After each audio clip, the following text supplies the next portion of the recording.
بسم اللہ الرحمن الرحیم۔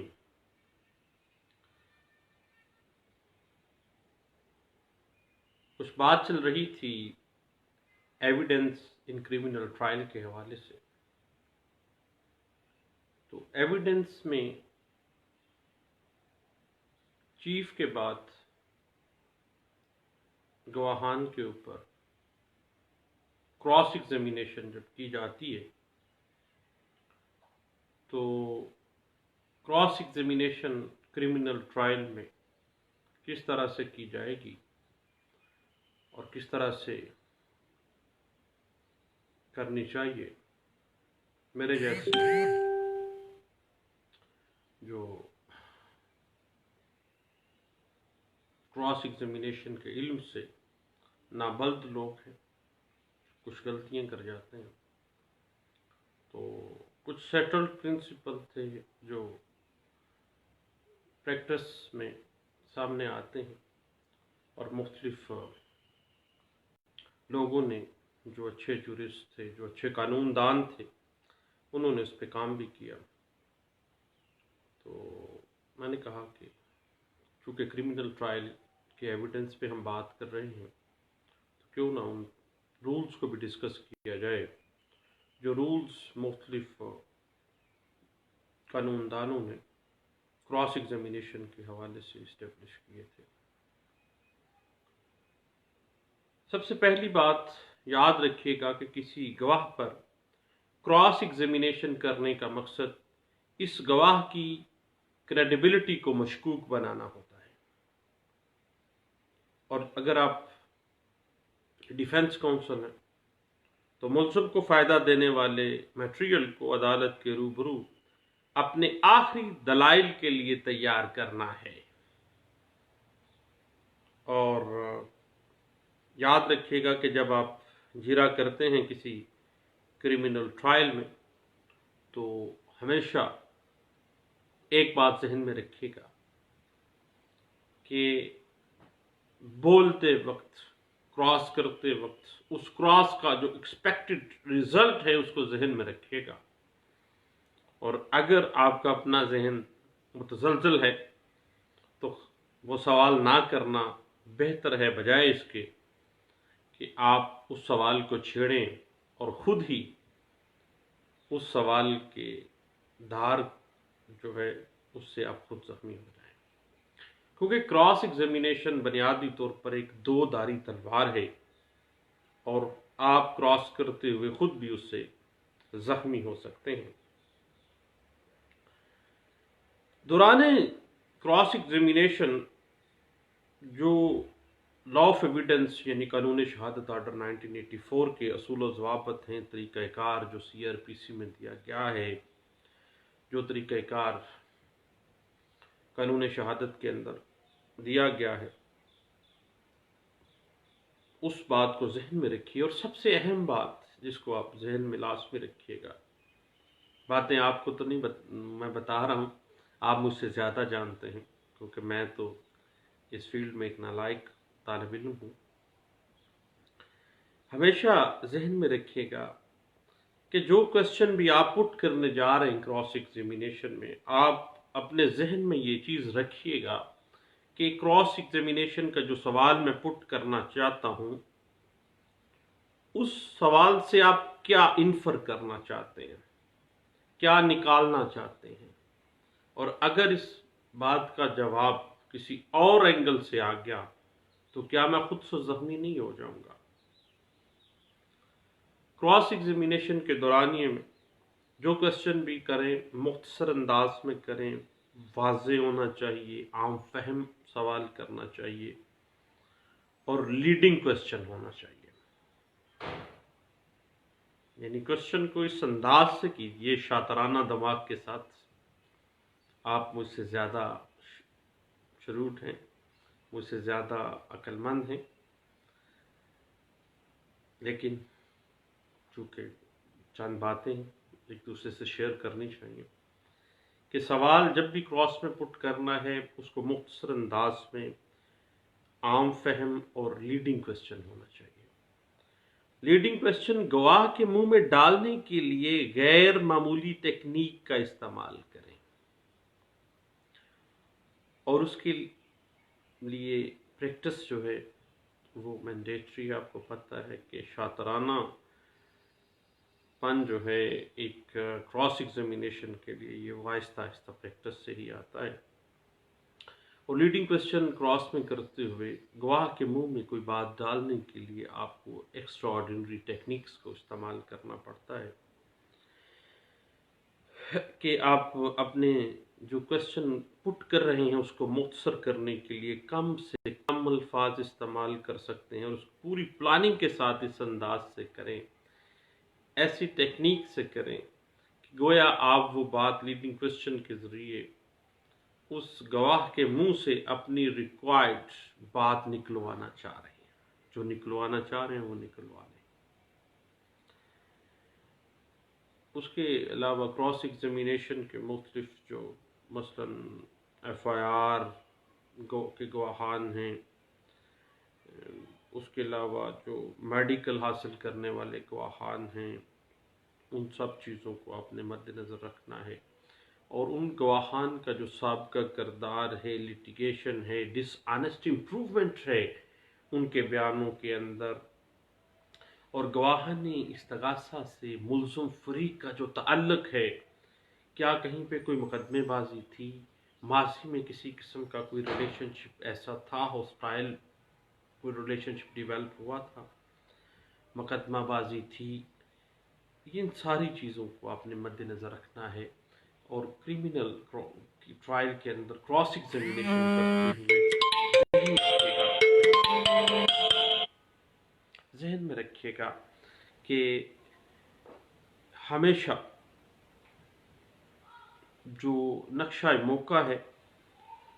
اس کو ذہن میں رکھیے، گواہان کی باہم رشتہ داریاں جو ہیں ان کو ذہن میں رکھیے گا، اور جو مشترکہ نیت ہے اگر زیادہ لوگ اس میں کرائم میں انوالو ہیں تو ان کا ایک دوسرے کے ساتھ کیا ریلیشن شپ ہے، اور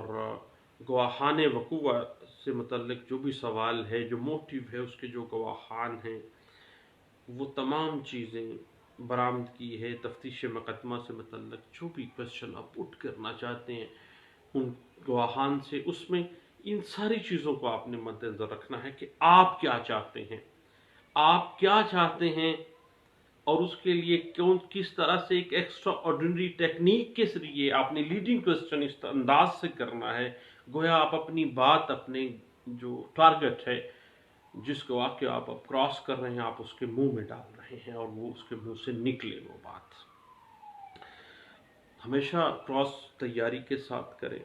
لیکن بعض دوست یہ بھی کہتے ہیں کہ کراس کریمنل میں اگر کرنا ہے تو پھر موقع کی مناسبت کے ساتھ تیاری اس میں اتنا کام نہیں دیتی ہے. لیکن پھر بھی آپ نے جو آپ کا میٹیریل ہے اس کو پیرا وائز آپ پوائنٹ آؤٹ کر لیں، جرا کرنے سے پہلے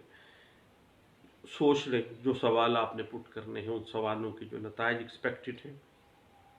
اس کے مطابق جو ہے آپ جرا کریں، اور جرا میں ذہن میں رکھیے گا کہ وہ پوائنٹ آپ نے آؤٹ کرنے ہیں گواہانے کے منہ سے، جو آپ فائنل بحث میں جو آپ کو ہیلپ آؤٹ کر سکے اور آپ اپنے پارٹی کو ہیلپ آؤٹ کر سکیں. اس کے بعد یاد رکھیے گا کوئی سوال کبھی کبھار سپورٹیو ہونے کے ساتھ ساتھ آپ کو پتہ ہے نقصان دہ بھی ہو سکتا ہے. دو دھاری تلوار ہے جو کراس ایگزامینیشن ہے. آپ بعض اوقات ایسا سوال بھی کر سکتے ہیں جو آپ کو ہی فیٹل کر جائے، آپ کو ہی زخمی کر جائے. اس لیے ہمیشہ سے سوال اس انداز سے، اس ٹپیکل انداز میں کریں کہ اس کا جواب آپ کی مرضی کے قریب قریب آپ کو مل جائے. اور دوران جرا اس بات کا آپ نے خصوصی طور پر خیال رکھنا ہے کہ کون سا سوال نہیں کرنا. کرنے کو تو سب کہتے ہیں، سب لوگ جب ہم جاتے ہیں ہم کراس ایگزامینیشن میں بولنا یہ کویسچن بھی، یہ کویسچن نہ، یہ ٹیکنیک اچھی نہیں ہے. ہمیشہ یاد رکھیے گا کہ جرا کا ایک ہی اصول ہے کہ کون سا سوال نہیں کرنا. سوال کرنا تو اور بات ہے، کون سا سوال نہ کرنا جو ہے، وہ کون سا سوال نہیں کرنا چاہیے اور کون سی چیز پٹ نہیں ہونی چاہیے، یہ آپ کا بیسک جو ٹوٹلی آپ کا موضوع بحث ہونا چاہیے، اور اس بات کا آپ نے خاص خیال رکھنا ہے کہ کون سا سوال نہیں کرنا، کیونکہ آپ کا ایک غلط سوال جو ہے آپ کے کلائنٹ کا بیڑا غرق کر دے گا، اور خودکش بمبار کی طرح خودکش جرح سے ہر صورت اجتناب کرنا ہے۔ میرے جیسے نالائق وکیل جرح کرتے ہوئے آفس سے جب باہر ہو جاتے ہیں تو وہ خودکش حملہ آور کی طرح خودکش جرح کرنے والے وکیل بن جاتے ہیں، لیکن ان کا تو جاتا کچھ نہیں ہے، بیڑا غرق کس کا ہوتا ہے؟ اس بیچارے بلو آئی چائلڈ کا۔ قانون کے جو بلو آئی چائلڈ ہوتا ہے، جو چہیتا بچہ ہے، وہ بیچارہ مار جاتا ہے، پٹ جاتا ہے، وہ ذلیل و خوار ہو جاتا ہے۔ لیکن چونکہ ہم تو ایک وکیل ہیں، پروفیشنل ہیں، ہم نے تو اس کے رائٹ کو سیکیور کرنا ہے۔ البتہ ایک دھاری تلوار چلا رہے ہوتے ہیں، جب ڈبل ایج ویپن کا استعمال کیا جاتا ہے تو ہمیشہ سے آپ نے محتاط رہنا ہے، اور ہمیشہ یہ ذہن میں رکھنا ہے کون سا سوال پٹ نہیں کرنا، کون سی بات نہیں کرنی، کون سی بات جرح میں کھلنی نہیں چاہیے، یہ بات ذہن میں رکھے گا۔ اور دوران جرح شہادت کے کسی غیر متنازع حصے کو بھی جو کہ آپ کے کلائنٹ کے جرم میں ملوث کرتا ہو، اس کو کبھی بھی درست تسلیم نہیں کرنا ہے۔ ٹھیک ہے؟ غیر متنازع حصے جس سے یہ معاملہ کھل سکتا ہو کہ آپ کا جو کلائنٹ ہے وہ جرح کے دوران میں یہ بات کھل کے نہ سامنے آ جائے کہ یہ بندہ وقت وقوع وہاں موجود تھا، یا یہ بندہ انوالو ہے اس جرم کے اندر، تو ایسے سوال کبھی بھی نہ کیجیے گا۔ اور جرح کرتے ہوئے کراس ایگزامینیشن میں ہمیشہ اپنے ٹارگٹ جو آپ حاصل کرنا چاہتے ہیں اس پر نظر رکھنی ہے، اور گواہ کو کبھی بھی اپنا سوال کے اوپر رائے دینے یا سوال کا نتیجہ اخذ کرنے کی اجازت نہیں دینی۔ آپ نے پرومپٹلی جو بھی کوشچن کرنا ہے اس انداز سے کرنا ہے کہ آپ سوال پٹ کریں، اس کو موقع نہ دیں کہ وہ اپنے ذہن میں رائے قائم کر سکے اس سوال کے بابت، یا اس سوال کا نتیجہ اپنے ذہن میں اخذ کرے، یعنی فوری طور پر اس کے منہ میں ایسی بات ڈالیں، ایسے ٹپیکل انداز سے ڈالیں، شاطرانہ دماغ لڑاتے ہوئے، کہ آپ اس کے منہ میں وہ بات ڈالیں اور وہ بات کھل کے منہ سے نکل آئے باہر۔ دوران جرح صرف ایسے سوال کریں جن سے کوئی نیا فیکٹ سامنے آئے،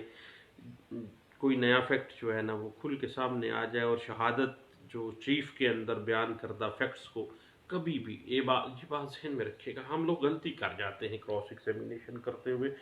اور بڑے بڑے سینئرز لوگوں کو میں نے یہ غلطی کرتے ہوئے دیکھا ہے کہ دوران جرح صرف ایسے سوال کرنے ہیں جن سے کوئی نیا فیکٹ جو آپ منظر عام پہ لانا چاہتے ہیں وہ سامنے آ جائے، اور ایگزامینیشن ان چیف کے اندر کوئی بھی جو بیان کیا گیا فیکٹ ہے اس کو دہرانا نہیں ہے، کیونکہ اگر آپ کراس ایگزامینیشن میں کوئی ایسا فیکٹ رپیٹ کریں گے جو چیف ایگزامینیشن ان چیف میں درج کیا گیا یا ایگزامینیشن ان چیف کے اندر وہ بات پٹ کی گئی ہے، تو جب آپ اس کو دہرائیں گے اس سے عدالت کے سامنے آپ کا امیج جو ہے اور دوسرے وکیل صاحب کے آگے آپ کا جو امیج ہے وہ ڈیلیپیڈیٹڈ ہو جائے گا کہ یہ بندہ کم علم ہے۔ اور اس کے بعد پریما فشائی شہادت گواہ کا کوئی حصہ پراسیکیوشن کے کیس کے خلاف جاتا ہو تو گواہ سے کبھی بھی اس کی وضاحت نہ کروائیے گا۔ یہ بات ذہن میں رکھیے گا، بڑی اہم بات ہے کہ اگر سامنے ایک بات نظر آ رہی ہے کہ شہادت گواہ کا کوئی حصہ پراسیکیوشن کیس کے خلاف جاتا ہے تو گواہ سے کبھی بھی اس کی وضاحت نہ کروائیں۔ مثلا اگر کسی گواہ کا 161 کی سٹیٹمنٹ تاخیر سے لکھی گئی ہے اور اس گواہ نے اپنے بیان میں اس تاخیر کی وضاحت نہیں کی تو بھائی آپ خاموش ہو جائیں، قطعی صورت کراس ایگزامینیشن میں اس کی وضاحت نہ کروا دیجیے گا کہ جو چیز پہلے وہ ایگزامینیشن ان چیف میں تو نہیں پٹ کر سکا، آپ کراس ایگزامینیشن میں اس کو کہیں کہ آ بیل مجھے مار۔ تو کراس ایگزامینیشن کے جو چند رولز ہیں پروسیجر کے، اس کے حوالے سے ہم